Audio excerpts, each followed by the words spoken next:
জুলাই সনদের বাস্তবায়ন পদ্ধতি নিয়ে রাজনৈতিক দলগুলোর মধ্যে চলমান মতভিন্নতার মধ্যেই হঠাৎ উত্তপ্ত হয়ে উঠেছে দেশের রাজনৈতিক অঙ্গন।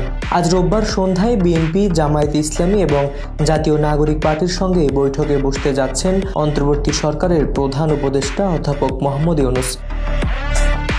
শুক্রবার রাতে জাতীয় পার্টি ও গণ অধিকার পরিষদের কর্মীদের সংঘর্ষকে কেন্দ্র করে সেনা ও পুলিশের লাঠি পেটায় গণ অধিকার পরিষদের সভাপতি নুরুল হক নূর আহত হন। ঘটনাটিকে কেন্দ্র করেই রাজনৈতিক পরিস্থিতি উত্তপ্ত হয়ে ওঠে। নিন্দা ও প্রতিবাদ জানায় প্রায় সব রাজনৈতিক দলই। গতকাল অন্তর্বর্তী সরকারের বৈঠকে নুরুল হকের উপর হামলার ঘটনায় বিচার বিভাগীয় তদন্তের সিদ্ধান্ত হয়।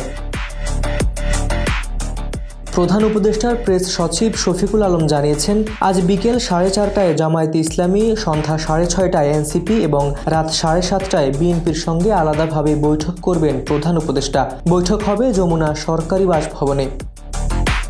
রাজনৈতিক মহলে জল্পনা, বৈঠকে কেবল নির্বাচনী নয় বরং জাতীয় পার্টির ভবিষ্যৎ নিয়েও আলোচনা হতে পারে। কারণ গণ অধিকার পরিষদ ইতিমধ্যেই জাতীয় পার্টিকে 48 ঘন্টার মধ্যে নিষিদ্ধের দাবি জানিয়েছে। অ্যাটর্নি জেনারেলও ইঙ্গিত দিয়েছেন আইনগতভাবে বিষয়টি খতিয়ে দেখা হবে। এদিকে জুলাই সনদের সংস্কার বাস্তবায়ন নিয়েও মতভিন্নতা কাটছে না। বিএনপি বলছে, আগামী সংসদের মাধ্যমে সাংবিধানিক সংস্কার কার্যকর করতে হবে। অন্যদিকে জামায়াতে ইসলামী ও এনসিপির দাবি, সংস্কার বাস্তবায়ন নির্বাচনের আগেই করতে হবে, না হলে প্রক্রিয়াটি ঝুলে যাবে।